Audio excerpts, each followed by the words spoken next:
Hello, everyone. I believe we're live. Welcome to the Bar and the Book Club, a monthly episode of my discussion series, Reading the Room, in which I am joined by a bookish guest to talk about my monthly pick. And this month's selection was Either or by Ella Botsman. And I had to ask the one, the only Alex from What Page Are You On? He is an icon, a legend. He is the moment. And he is BookTube's resident Botsman stan. So I had to ask him, and it's kind of a full circle moment for me because I've been a huge fan of Alex since before I even started booktubing. So this is very cool to finally talk to him live for the first time. So thank you, Alex, for joining me today. Yeah, thank you, Jalen, for having me. I feel very much like I was messaging you before about going live and stuff, and it's very different for me, at least with my videos. But I feel like Celine discovering email for the first time, but it's about lives. So yeah, Oh my but God, thanks I for love having that. me, and I'm excited to talk about Either or. Awesome. Yeah, thank you so much for joining. And I guess last time I did not give a synopsis of the book, so I'm going to give a brief synopsis here. So Either or is a sequel to The Idiot, very famous book from 2017. And this is also sort of a sequel, but it could be a standalone title. I can get your thoughts on that as well. But it follows the narrator Celine's second year at Harvard in 1996, trying to make some sort of sense of her life and her path to becoming a writer, and also trying to understand what the fuckboy from the first book did to her and reflecting on all of that. So let's just get right into it. What did you think of the book? I know your thoughts from having watched your review, but what did you think?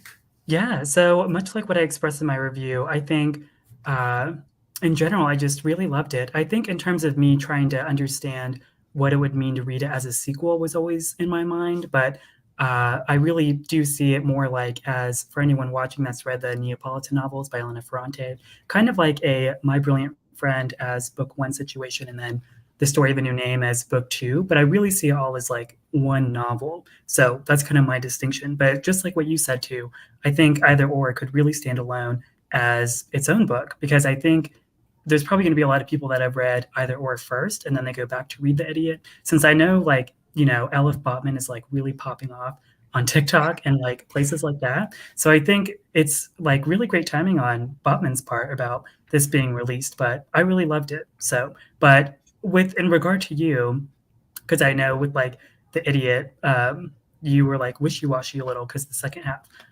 But now you've read Either or and really liked it from what I've seen. So what did you think?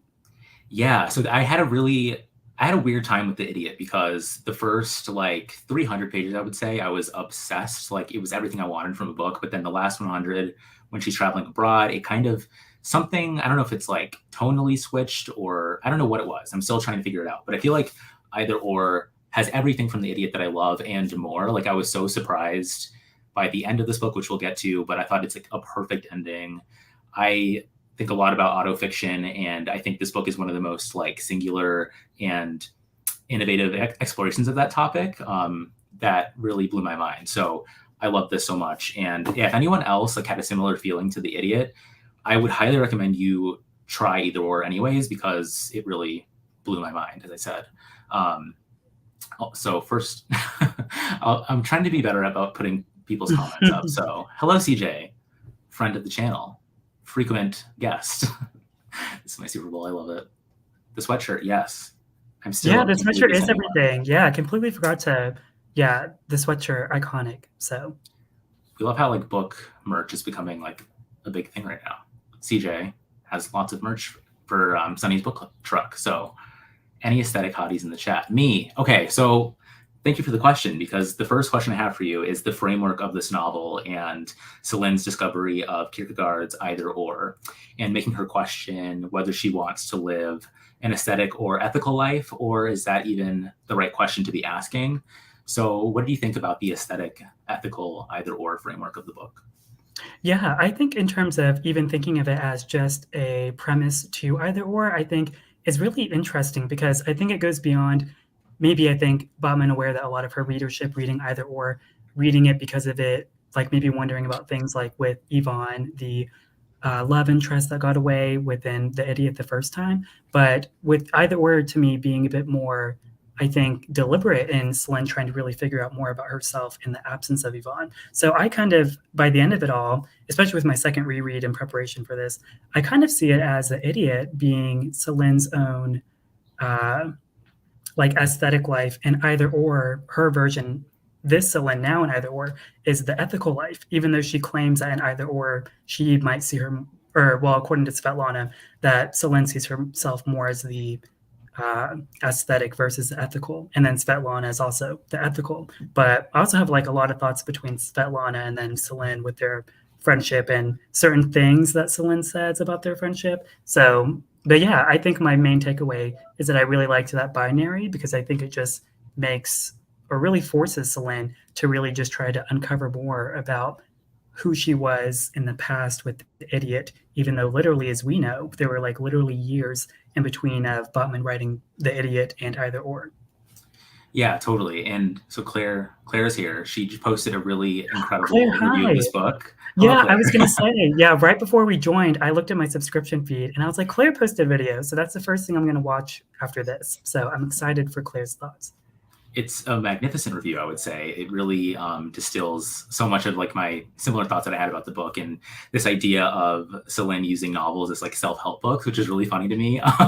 And like her, when she finds Either Or and she reads like the synopsis of it, she's like, a book like this exists. And I loved her, picking up a book and trying to see like, is this going to be the book that tells me how to live my life? And I think it's a fun thing to see in a novel, because I often, maybe not like literally in the same way, do that, but I read to try to understand.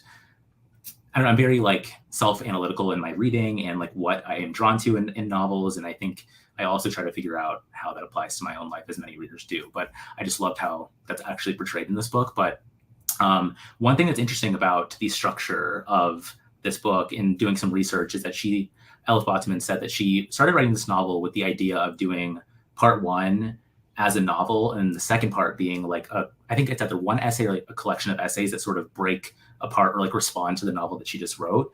And then she realized that the essays, it needed to be like one novel in a sense. So I think it's interesting how that framework, which I don't have the full deets on, but became, one singular novel. It's kind of similar in style to The Idiot in terms of having a part structure, and then she goes abroad at the end and we leave her somewhere else. But yeah, and so one other idea here is this idea of compulsory heterosexuality. And Elif, in interviews, she said that in 2017, she discovered this essay by Adrienne Rich called Compulsive Heterosexuality and the Lesbian Existence from 1980. And a goal of this book, this is included in the notes at the back of the book, but she said she wanted to dramatize the heteronormative forces on her in the 90s through this book. And so I think it's interesting, like when an author tries to write a sequel, like in this way, and how she used the press cycle for The Idiot and this essay to sort of explore what happened to her in the 90s in a really reflective way. So what did you think about how she explored that here? In the context of Either Or, like kind of like, I guess, yeah, in a way with you mentioning that, I guess it makes me think about like what I was like thinking in the back end of my brain about how clearly Either Or is like a product of knowing how The Idiot did, or like still like situated in the 90s. So I think The Idiot was more still about the sort of like rise of technology. So the whole email thing was a big bit because of like communication and like I feel like Celine's ability for more withholding back then. But I feel like even in Either Or, it still feels really modern. Like it isn't, I know the 90s wasn't like too long ago. It's not like prehistoric. But in the context of thinking of even the emails, that still like happen a little bit between her and Yvonne here. I think it becomes much more apparent for Selene that she consciously chooses to stray from trying to like hold on to anything like that, or at least try to give it meaning. So even if that's just something as simple as like going to a party in Either or even just literally being surrounded by more people in Either, I think it's a way of Selene trying to like combat how she romanticizes, or she's like beginning to understand that's what she does as like a coping mechanism compared to The Idiot and now, even though it's like 1 year later. So like literally speaking, not a lot has changed, but I think that's kind of the whole point of remembering that even though Selene, as Botman writes her, is very intelligent, I think it goes to show a lot that she's still like 18, 19, like whenever we get to know her. So that's how I kind of like saw it in the terms of like thinking of it as situated in a novel. Yeah, totally. Well, CJ, weighs in. Selin is in love with Svetlana. I agree, I think. Yeah, I mean, it's interesting thinking about how Either Or is written. Well, so The Idiot was written, I think, in part in 2000 and 2001, sort of very like recently towards the events of that book, while this one is much more retrospective and reflective about what happened to her during her sophomore year. And I think it's an interesting thing that Bottomann's doing here. And I think that kind of strikes some of the differences that I saw between The Idiot and Either Or in its telling. But let's see. I'm trying to be good about doing this, putting the comments up. I saw in an interview, Ella Botsman said that the Selin Svetlana friendship is one that doesn't survive boyfriends. And I was like, that is a tragedy. And then CJ responds, because Selin be in love. Yeah, I mean, one huge thing in this novel too, and what she seems to be exploring, is her discovery of sex generally. What do you think of the explorations of sex in this book? I think under the like premise of it being, Selin even says something like to like live a novelistic life, or in her case, trying to live a aesthetic life in that sense, that it means you have to fall in love. And so she goes into this whole tangent in one part that I really love, where it's something like that. I think it was the self-help book, the rules, where it's like, why did I have to basically be into someone that I didn't like just for the sake, I guess even then too, like someone's conceptions of things like heterosexuality, which is really interesting because this was really small, but it's still something I noticed. But even though we see Selin as someone that's like open-minded and cultural, there is like a brief moment where, if I'm remembering it right, she makes a joke about like one of the side characters, like a gay joke basically. And she even says to herself, she was like, that wasn't really like appropriate, but I still did it. And there's another part I can't remember where it's something similar to that. So I think it really is all of a product of its time, in a sense of late 90s and what that culture is like, only to reinforce too how Selin's trying to push back these instinctive thoughts about Svetlana. I think she even literally says, like, maybe even to Svetlana, where she's like, aren't we in a relationship? Like, isn't this what we're doing? And then Svetlana says something really offhand where it's like, well, I couldn't be a lesbian because XYZ. It was something funny, like something that isn't true, but they're like 19 or whatever. So they didn't really have they don't really have like the exposure of like what we do today. Like, I could just open up TikTok and then my algorithm is telling me like, am I gay enough? Like, do I know enough about what's going on? So I feel like someone would love that now if she had TikTok or something like that. Right. Yeah, totally. Um, so Cedar brings up another good point. The weird girlfriend. Yeah. What did you make of Which that one? dynamic? That's the real question. There was like at least two of them at one time. I don't remember. There was Yeah, I mean, Zeta, it's and then interesting. I don't remember her other name. Yeah, I don't either. But I mean, just generally that dynamic in this book, and also how he's not really in the novel, and like the email parts, like you mentioned before, they're not as much the core of this book as it was in The Idiot. So, what did you make of this inclusion of the girlfriend? Did you have any thoughts on that? I think, Celine, it's so hard to watch her, like her demise. I think even whenever she realizes, she says something like, "Oh," because there's a part in Either Or where uh, Yvonne is at Harvard, so like Celine's like, "Oh, finally I can meet up with him," blah blah blah. But then she like starts spiraling, and so she's like, "Well, actually, he's probably here because he's going to go meet another girl and have sex with her, and I'm going to stay here and be depressed, and then my mom is going to come up to me and say." Hey, have you heard of antidepressants? And then someone goes and sees a psychiatrist. So yeah, I think like that whole spiraling, I think is, I don't know if it's, I wouldn't think to put spiral and organic like beside each other, but it feels really real. Like, I think just I don't know, the domino effect of Celine's behavior is really quick because like how we're so like in her mind is also really fast. But again, I think it only reinforces how she's so quick to rely on like not a quick fix, but just whatever makes her feel right in the moment. So whether or not that's like, oh, maybe I should try antidepressants, or oh yeah, maybe I should back away from these thoughts about Svetlana, or on another occasion, like at a party, whenever she meets a guy, and then later she's literally just testing like, oh yeah, I can walk up to this guy I kind of know, and then he's gonna like give me the signal to sleep with him. I think Celine, she's really perceptive, like she knows what she's doing, but there's a bit of a innocence retained that I think The Idiot was more innocent in its way, but in its own way also I think bolder for how strong I still think the strongest emotion I felt from Celine is how she described Yvonne and the idiot. So I think she's trying to like reignite that, and it happens to be about Yvonne, but I think she's slowly realizing it can be about other things, whether it's about her friendships or reading a Henry James book or something like that. Yeah, that's a really good point. And I think so. One point that you mentioned about her like behavior and how it's really funny to watch in one of the sex scenes. I forget who she is having sex with, but there's one point where she like sees his clothes on the floor and she's like, I shouldn't fold them, but like I'm going to, and then she does, and then he like looks Yeah. at her weirdly, and she's like, oh, I guess I shouldn't have done that. There's just Yeah, one we've funny all part been of the there. book, but yeah. And I mean, related to that, one quote from the book is she says, falling in love was the essential feature of a novel. And I'm wondering what you think about that. Cause I think from watching your channel, I think you do love a romance somewhere in a novel. So I want to know what you think about her statement about falling in love. Yeah, and that's so true. I think even unbeknownst to me, it's something I realized about what I love gravitating, like why I gravitate towards certain books is because I'm really invested in like the romances. So I love The Idiot, and that's primarily because of Selene and Yvonne. I love the My Brilliant Friend series because of, I won't name because of like spoiler reasons, but you know, if you've read it, you know, whoever's watching. So it really is something I'm drawn to, I think. But I think that is like a whole other bunch of stuff based on general what can I call it?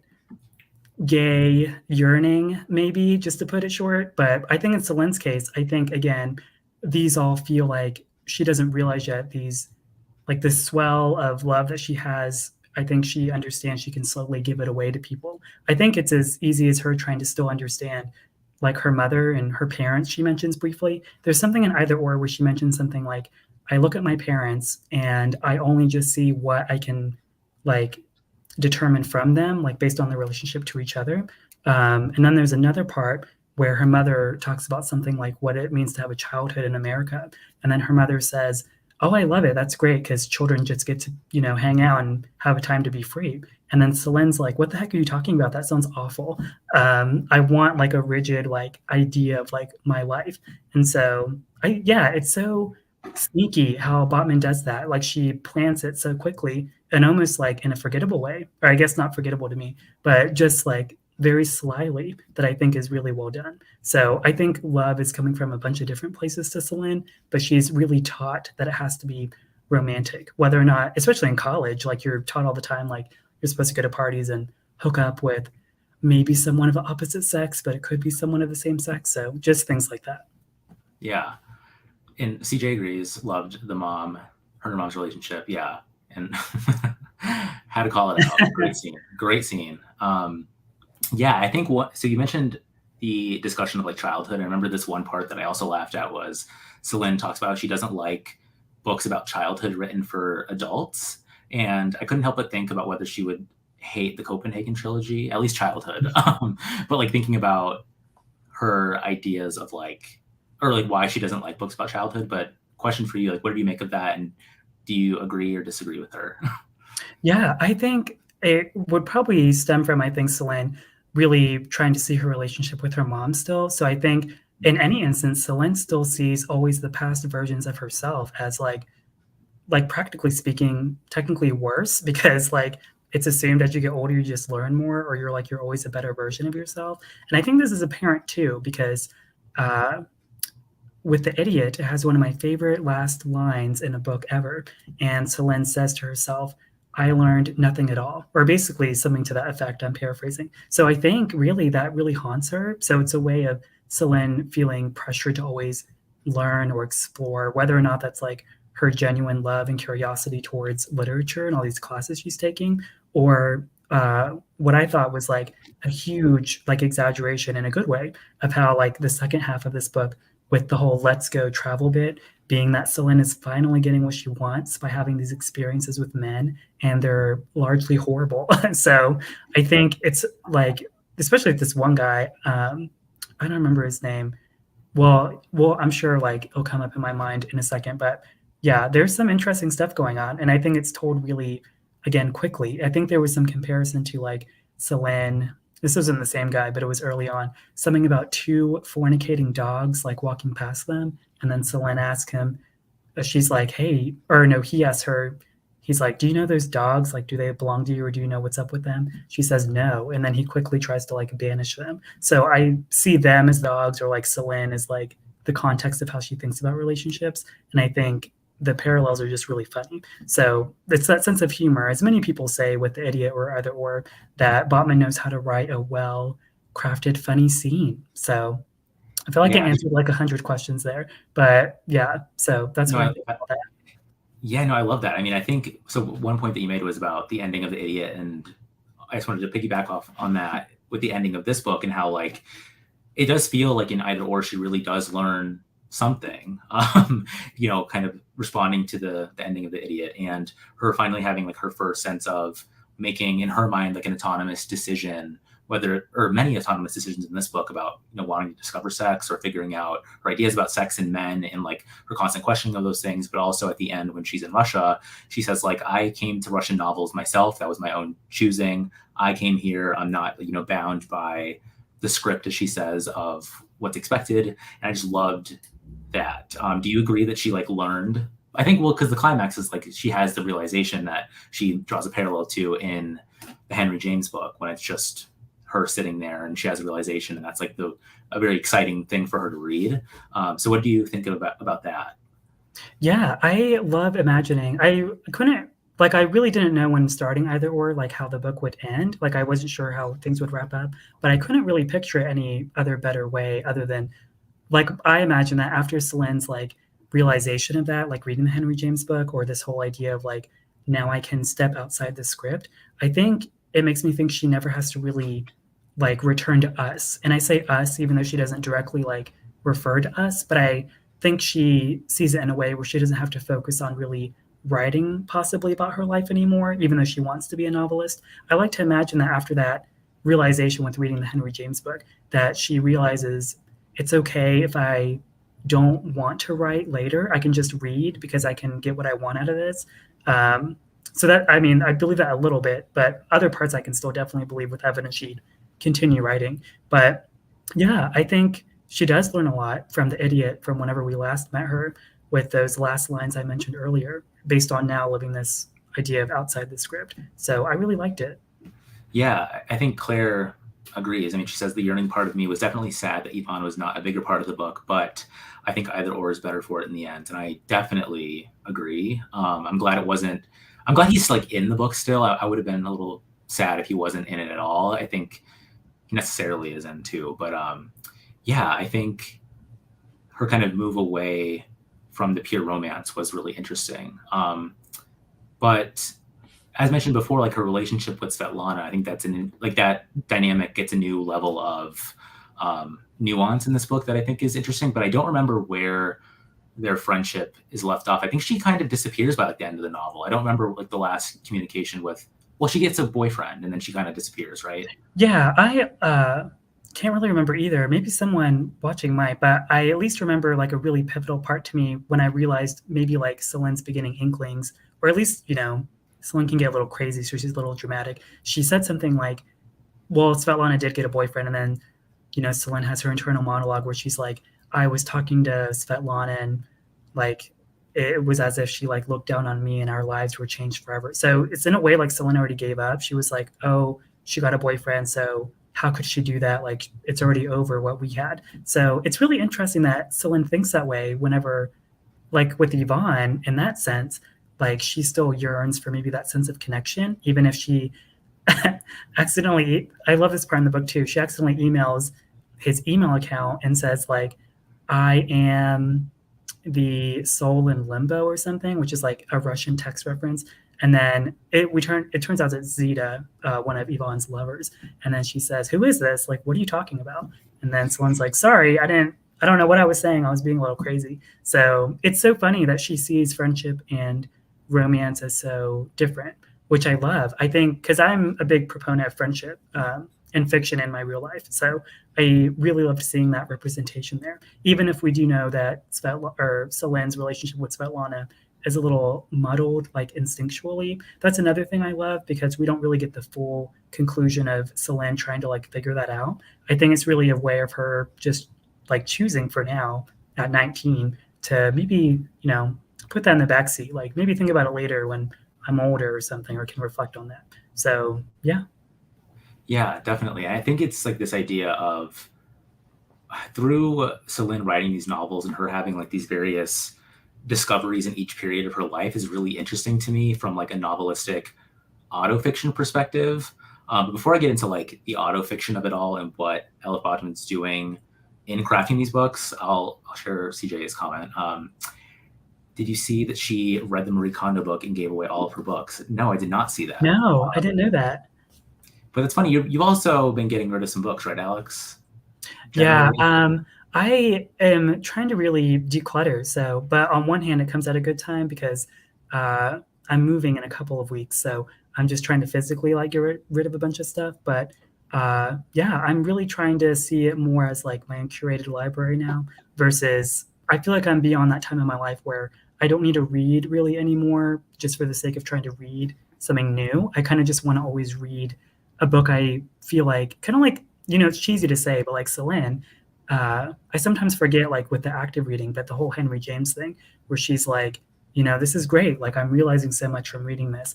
I kind of only ever want books to be like that anymore. And for me, that's when I read, The Idiot a long time ago, whenever I read it, and then now reading either or. I sometimes forget that this is what I'm always supposed to be wanting out of a book, which is a lot to ask, or maybe it isn't, but at least it's like really comforting. So I'm so glad you mentioned that because in Claire's review, I was gonna do this at the end, but I'm just gonna jump into it now. But she talks about how Elif Botman in an interview talks about how she's only seeking books that are like life changing, or like the pursuit of reading should be in her mind like the goal of seeking something that's going to change your life and the excitement that comes with finding those sort of books. And in this idea of like the power of a novel to change. Claire said this at the end of her video, but something about how the power of a novel to change our lives in ways that might not be expected. And so I'm curious for you, like when with your new trend in reading or reading less, or with a focus more on those life-changing books, what do you look for when you pick up something? I think by now, with my reading, again, keeping in mind, I've been reading the way I do now, maybe for the past like 5 or 6 years. So I'm kind of past the hurdle of like trying to figure out what I like, which I think is great because I always say this, but my least favorite feeling is when I walk into a bookstore and I don't know like what to get, but I always feel really informed, whether through my own reading or through BookTube or whatever else. I think being able to make that kind of informed decision. But I think for me, my personal perspective now is uh, I've always teased this a little, but with my like hobby of writing, so based on what I usually just write now instead of read. So I usually like read in between, but I find I try to always read things I think I would enjoy like based on my own writing. So it's always my belief when it comes to writing that if I just keep reading things I like, I can like hopefully my brain like mimics like the version of like whatever people I admire had written. So usually that's me rereading like Luster by Raven Leilani, Real Life by Brandon Taylor, the Neapolitan novels, Elif Botman, things like that. So I see my reading more as like trying to like ignite how I can think about my own writing because I think that's the secret. Even though I don't know anything about writing, I think reading a lot is a good first step for any prospective writers in here or hopeful writers. So that's usually my approach to reading now.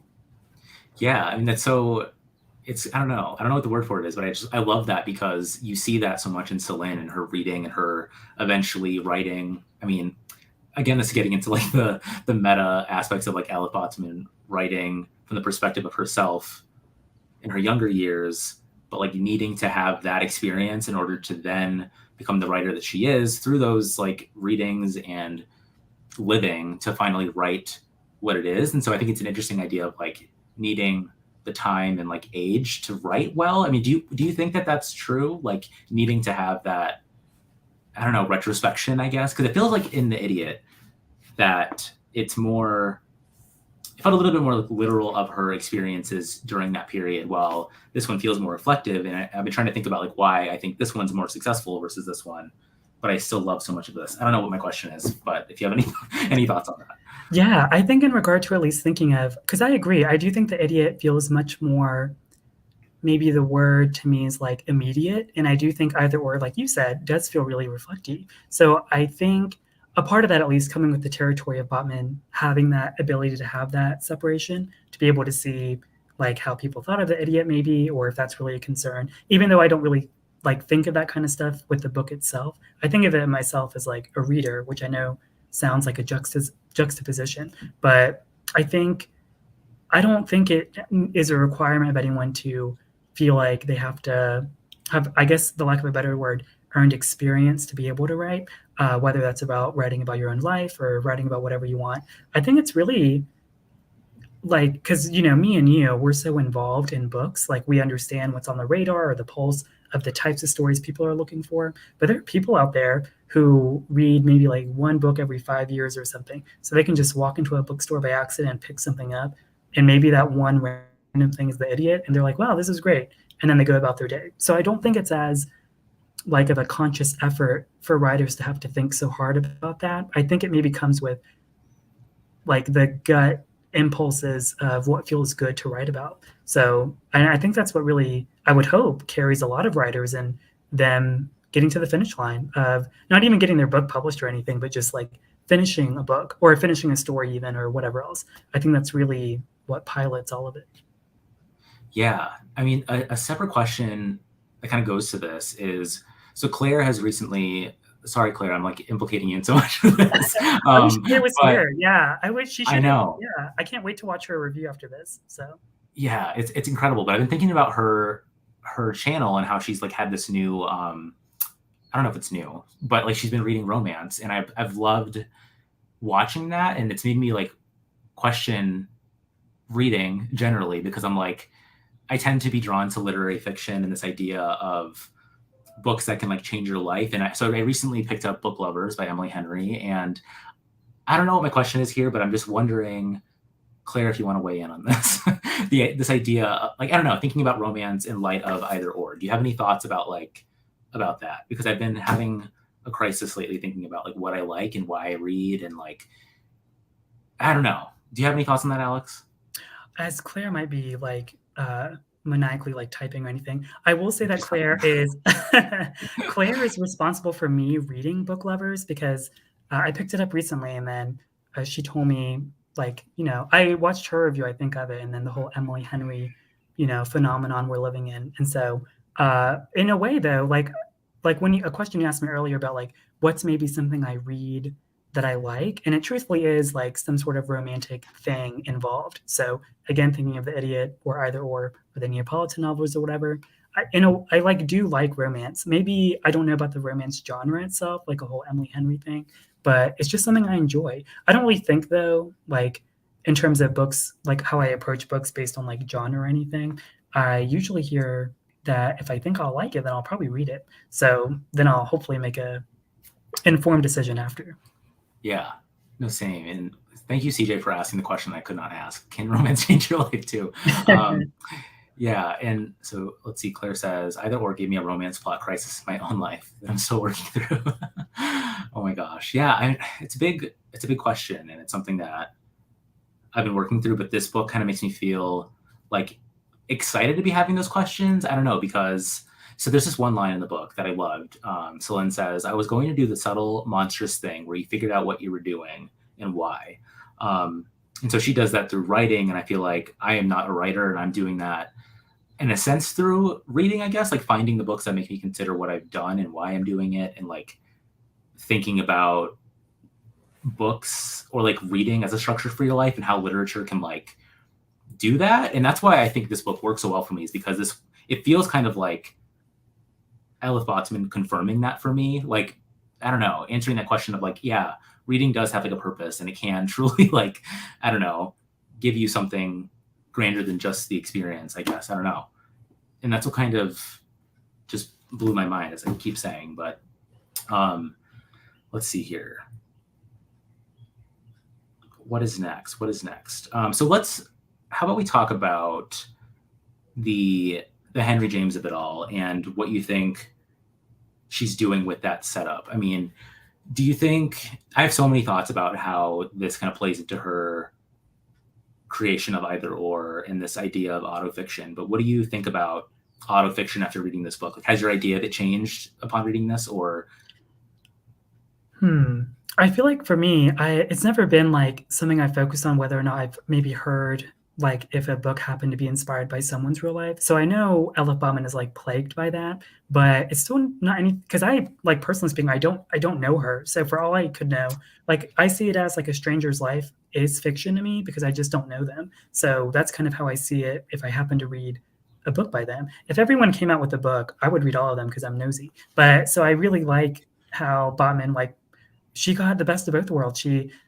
I mean, assuming, because I know she does say, it is semi inspired or semi autobiographical, but she did a great job at it because uh, what was it? Yeah, The Idiot was nominated or shortlisted, maybe, or longlisted for the Pulitzer, I think, whenever it released. And that's interesting too, because if I remember correctly, the Pulitzer is an award based on what is a piece of literature that is distinctly American. So, what does that even mean? Like, Celine being a Turkish American, uh, seemingly writing about falling in love with a boy via email. So, that's even thinking of it that way, too, I think is really interesting. But in regard to answering the question, I think I would uh, go just to say that, I see anyone I don't know in real life as like a stranger, so I'm none the wiser. So I kind of approach their books the same way too.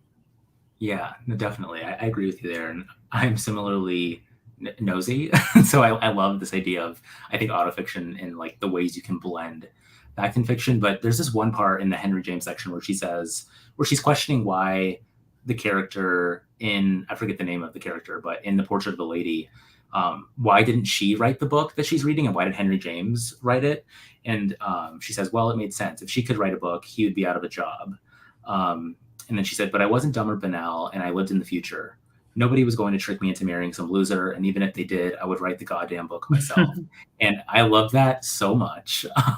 Again, it kind of leans into Celine's humor, but I think it's a really interesting idea of like the place of a writer in writing these sorts of novels, I guess. And like, maybe my question is going to also like books that are a creation of the mind of a writer versus ones that are more so reflective upon the author's own life. She has this worry or like, I don't know, concern about books that are too navel gazing. And so what do you make of her ideas about that? Like, do you think a novel is more or less successful because it's inventive or not a part of the writer's own experience or not? Well, I think just based on my understanding of Celine as a character, I think those thoughts, we know it's coming from Botman technically, but I think it is only fueled by the insecurity of a teenager. So I think that's why Selene is always questioning herself. I think it just happens to be through writing. So it almost feels accidental, whether or not it could be like Selene happened to be, I don't know, interested in movies or whatever else. I really believe like her as a character, she'd just like latch onto something new eventually. And then it would be something creative. Kind of like how we know she went through the whole like, I'm listening to Fiona Apple and I feel like renewed and like a new person and like someone relates to me. I think it's kind of like that. But I think in regard to like this whole idea of autofiction and like kind of like what you said, the creation of something, I think Bauman, and she even does use the phrase navel gazing within it. I think it's sort of sold it for me whenever someone's talking about like just for fun taking a creative writing class. And then I think this is when she was in high school, Celine, is she was like, I basically didn't have an imagination to write fiction. And then in college, she almost takes this one class that she has to like audition for, where it's like 100 people were in there or whatever. And then the prompt is write about your bed. And then Celine's like, why? Like, why would I do that? And so, regardless, I think she even says, whether in high school or the eventual creative writing class she took in college, she said, that the teacher would read something I think the teacher wrote or like share to the class. And then the next class day would be like the students had to share what they wrote. And I can only imagine like a room full of 19-year-olds or whatever, or even college students, because I'm getting flashbacks to whenever I was a graduate assistant. I taught like an English 101 class for a year. So I did something similar. It was really bad. So it was, so I can only imagine for Celine, like and so that's, I mean, clearly a reflection on herself where she's like, well, I'm just like my classmates and I'm not really any different from them technically. So she thinks maybe she'd write the same way. But as we know, technically, with the idiot or either or being all of Celine's thoughts, we know we love it. And we know that she's smart and like, you know, she's not good at communicating, but she's good at like she's just genuine. I think there's a certain like genuine like tenacity to like Celine that's really like aggressive. So I don't really read a lot of characters like that in fiction where they're like trying to be so earnest, I guess, with trying to figure out who they are. Usually I feel like it's so like a byproduct of like some main big plot event happening, or like whether it's romance or friendship or yada yada. I feel like Celine, I don't know. I feel like she's just kind of there. So in a good way. So Did you read Body Work by Melissa Febos? You did, right? yeah, I did. Gone And I quickly. Yeah, I read it recently, and to be honest, I think it's kind of like glazed over for me because I read, which I think you still have to read, Jalen, the uh, Mary Karr series of memoirs. So that's all that body work would remind me of. So I was like, I kind of already read all this stuff because I read The Art of Memoir by Mary Karr, which is like her writing about her memoirs. So, and then I also accidentally did a thesis of all that stuff in grad school. So I think I was like overstimulated when I read Body Work, or like it reminded me of grad school. So it makes sense probably why I don't remember it as much now. But I kind of cut you off. Were you going to ask a question about it? No, well, I just thought about it during you talking about that because I think there's an essay in that collection called like In Praise of Navel-gazing, I think, and then I think the Yeah, second yeah. essay is like about writing good sex, and so I think if anyone liked either or and they want to read like a nonfiction take on those two things, Bodywork addresses those things, and I feel like it'd be fun to maybe I don't have the grad school experience of like having thought about those, so it was kind of fresh for me, but I think it's interesting how I think I agree that this sort of looking down upon navel-gazing writing is I don't like that critique. I think it's weird that how like novels, and I think Elliot Botsman is also exploring this question of like why novels need to be completely removed from like oneself, or like what does that mean?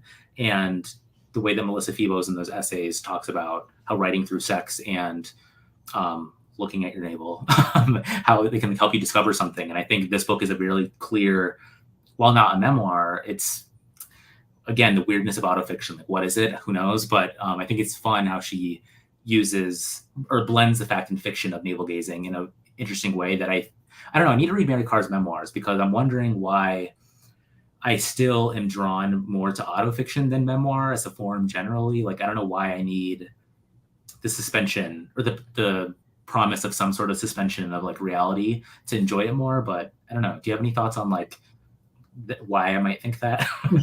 I mean, really, I guess it like truthfully, I think it depends on the reader. So I think it's something whether or not it's even like the desire to write about oneself in this case, or really just I think understanding like everyone does as they get older. You just kind of realize you like more stuff. So even if you just realize what you like, I think that's a good first step too. Even if you don't have to write about it. So I think it's understanding like your also, I think it's really like we're asked about like who we are or whatever, like when we're really young or whatever. So I think that's kind of weird. So, we've barely lived half a life anyway to understand what that might mean. But I think about with Mary Karr, I think in the instance of The Liars Club, which is her first series in the memoir series, she writes the whole thing based on the I perspective. So she's literally writing herself as a child from that first perspective. So that's what I think is like, I'm sure a lot of people also think is the game changer of her series because her being cited as like the queen of memoir or like master of memoir. So I think that's probably, I think you'd really like it. I think that kind of like your thoughts about body work and like navel gazing and what that might mean. I think you reading her memoir uh, under the like presentation of that with the I think you'll really enjoy. Um, yeah. Sweet. I'm gonna have to prioritize that. I've had a copy. Actually, CJ bought me a copy, and I already owned it. And I'm like, okay, I have two copies. I need to get to it. But I think I'm really gonna like it. And so Ricky made a good point. I love to gaze at an navel. Isn't reading so much about engaging with someone else's interiority and personal experience to illuminate and recognize things about ourselves? And I think Celine has many of these sort of realizations. There's one other really fun quote. She says, was that what a novel was? A plane where you could finally juxtapose all the different people mediating between them and weighing their views. And I think that's true in the joy of a novel for sure. Alex, I'm curious to get your answer on this question. What Russian should Potsman heads read? I think Oh gosh. you're pretty well versed, right? Or at least somewhat. I think I've only maybe like 3 of them, but the whole reason I had like a Russian literature phase a few years ago, and it was because of reading The Idiot. I think I like started right after. So I was like, I want to be like cool and like in love, but someone doesn't love me back. So I started by reading I think Anna Karenina, and then maybe then Brothers Karamazov, then War and Peace. But I think at least between those three, I think Anna Karenina would be a great start. So I think it's like so like sweeping and like true to life, and I just really also like just the writing in general. So I like have really fond memories of like reading it, but usually, as is the case with reading big books, I really enjoy the experience too. But yeah, I so that it did cause like a binge for me. But yeah, Russian literature, the way to go. So Yeah, that's my hope to read next because, as you know, I read Middlemarch this year, and it was one of like the most, I don't know, challenging and like interesting reading projects that I've had because I'm so used to reading books like in this style, I guess, or like a lot of autofiction, a lot of contemporary fiction, and so it was fun reading something that was a little bit different. But I think Russian lit is interesting, and the only one I actually only read half of it was Crime and Punishment, and but I do think I'm gonna like Russian lit, so I want to get more into it. And I think Anna Karenina is the book that Ella started with, maybe. Um, I'm blanking, or was it Celine? I don't know. I thought that was mentioned somewhere. Maybe Celine I'm not said that. I'm not sure, sure. but I wouldn't be surprised. I think it's definitely at least like name dropped. Well, I'm sure it is anyway because it's so famous, but I wouldn't doubt that there's somehow some inspiration from there. I can't remember off the top of my head. Usually, when I read long books like that, I try to think of like who's the dumbest I can like latch onto. I can't remember who it is from Anna Karenina. Maybe it's Levin, but I just knew from War and Peace it was Nikolai, who is an F boy, and then uh, there's someone else in a Dostoevsky I read. I can't remember, but either way, I think you have plenty to choose from. Large cast of characters, so I'm excited for your Russian lit journey. Yeah, and oh, that reminds me. The reason why I also think I'm gonna like it is because of the George Saunders short story collection and essay collection about the Russian form. I think I'm Yeah. gonna enter my Russian lit era after reading these two. But we'll see. Um, let's see here. So, I guess next question for you: what do you think is next for Celine after this book? I don't know if I mentioned this here, but Elif Botman's not going to write her third and fourth year, but she said she might write a book about Celine in her 30s. So I'm just wondering what that path, like, what do you think is going to come there? Yeah, I remember shortly before we met here and went live where I was like, "Oh, I'd love if she did like a junior senior year." But then you told me that and I was like, "No." So, I thought we were going to get like the Neapolitan novel treatment, but I think for Celine, and I think I mentioned this a little earlier, I think I like to imagine that she'll stop like writing, or I mean, I think she'll still write a novel, but I think she'll stop writing in the way that she's been doing for us with The Idiot and Either Or. I think she'll kind of like step back and try to live, as she says, outside the script. So I think whether or not that's maybe, I like to imagine that she'll like what you said, maybe we get to revisit her in her 30s, maybe later on, that she's married to Yvonne, maybe. I just want that, like, for the drama, but also because I think it would be interesting about how she, like, I don't know, like in a daydream of mine, like how she finally like reacts to like being with him constantly because a lot of it was so much in her head. And she mentioned that Either Or too. She says something like, was Yvonne just the idea of like something? And I think this was also after like the whole Count thing. I think that was like his nickname. So that makes sense that she immediately just like starts thinking about stuff. But I'd be really curious, like just imagining like what happens if her and Yvonne actually got together, if Celine was the chosen one versus that one girl I can't remember that wasn't Zeta either. Yeah, well, so I don't know how much you know about her life. I forgot to mention this before we went live, but when you said that, I had this thought. She's actually her partner is a woman in real life. So I'm wondering, Yeah, I what? randomly found out about that the other day. Maybe Kelsey told me. My friend, Kelsey, but she was previously in Yeah, my booktube video, but she was talking about it because she was reading Either Or while we were on vacation together a couple weeks ago. So yeah, I didn't know that. So that's so interesting. It makes me want to. Well, as I was rereading Either Or over the weekend, I did think of that and like things involving Svetlana. So like in that instance. So yeah, and CJ.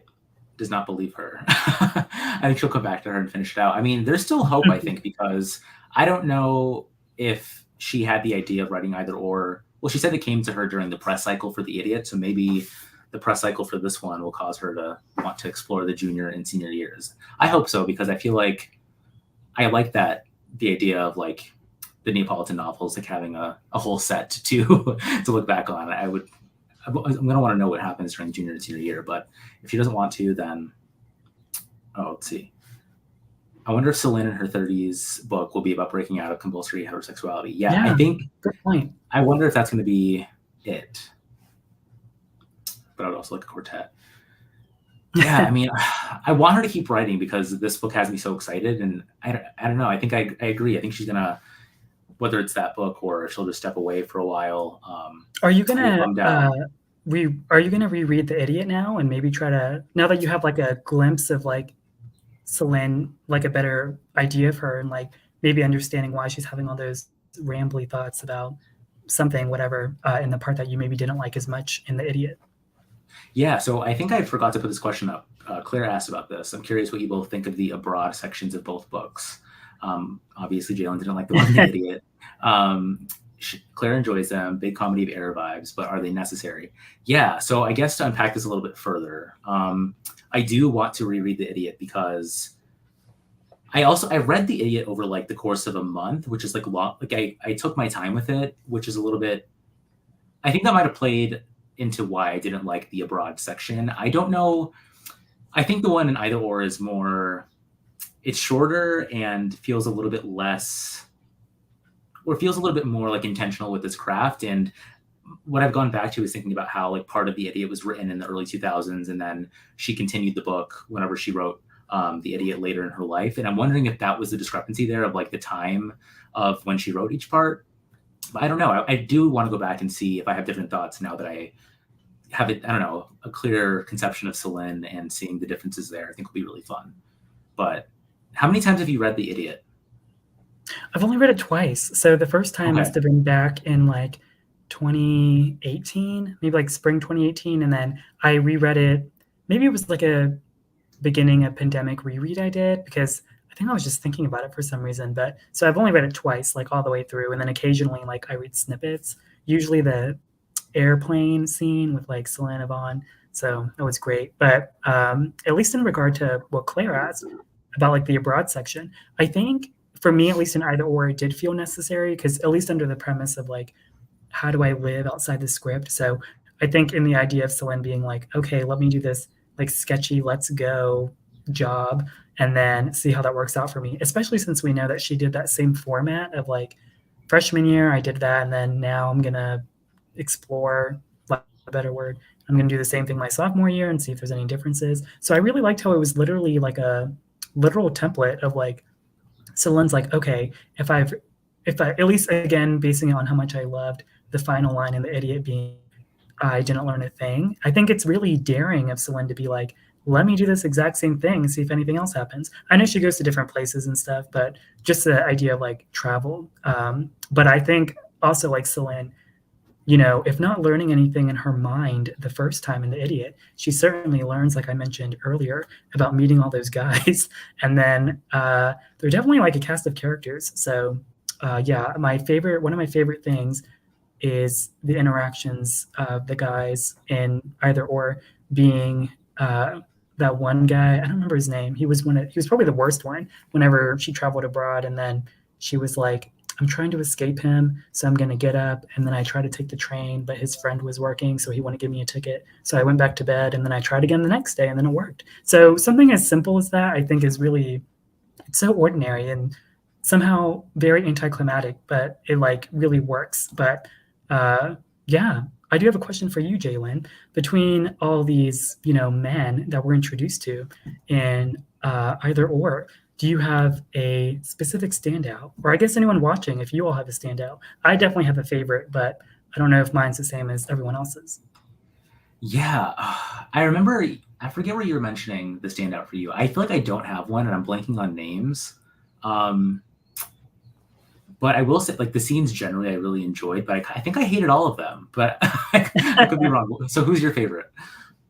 I think upon a reread, I've established that it's Juho. So there's a scene where like he's trying to like get Celin's attention, and then he goes to her dorm and he's like knocking on her door, and then Celin's roommate answers, but she couldn't really tell it was him because he was knocking really weird because he was testing the like logic of knocking, and then it turns out he's drunk and his leg is bleeding. So, you know, I'd have a crush on him. So I think that'd really work on me. So I think I have to pick him. Yeah, I remember that now. When he's talking about like he's doing the experiment of the knocking, and then he realizes that like his experiment is faulty generally, and he feels kind of bummed out about it. Yeah, I love that scene. I think so. One critique I think I might have of, or I don't think it's a critique. I think it's just an observation of every other character in the book. I guess except for like Svetlana and Ivan.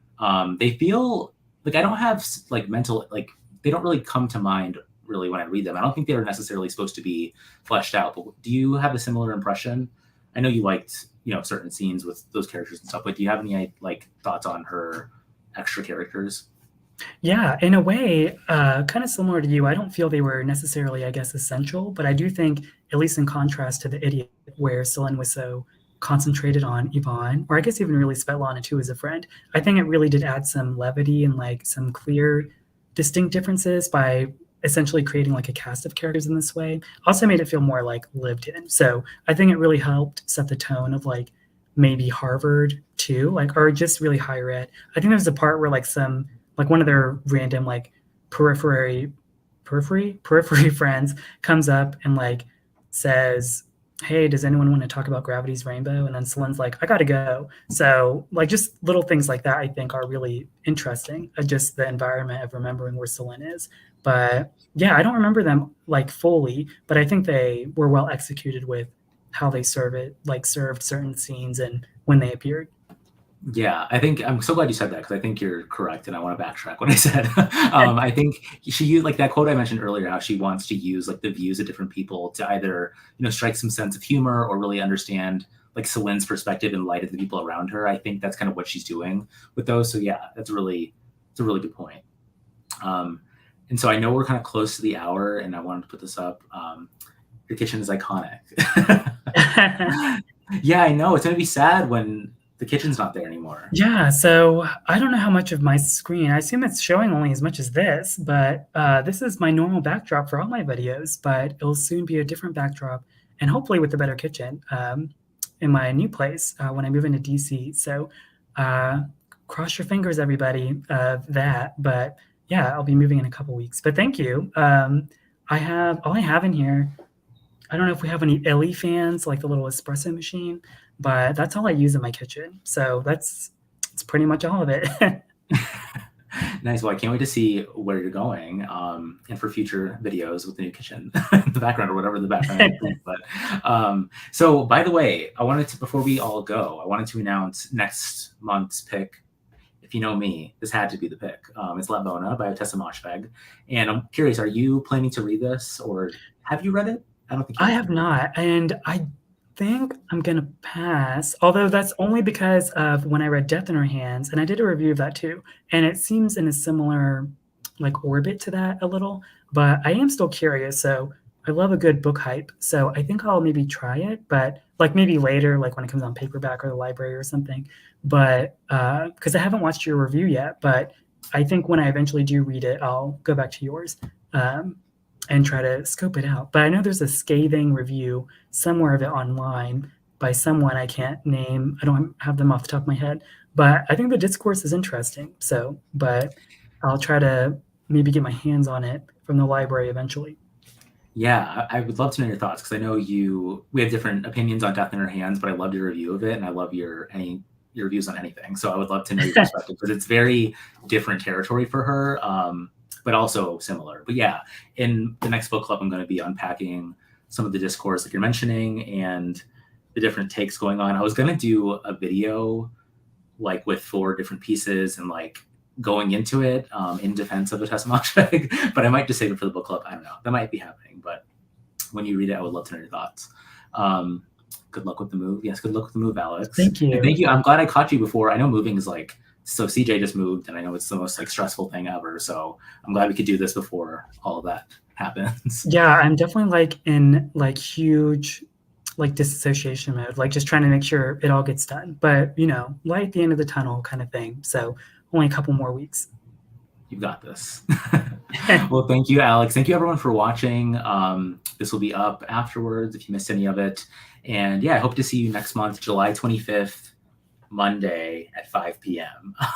So if you'd like to join in on the hot discourse discussion and take a stance on this, I would love to know what you all think about it. But okay, thank you, everyone. Thank you, Alex. It's been a joy, and I will see you all next month or in the next video. Bye, everyone. Bye.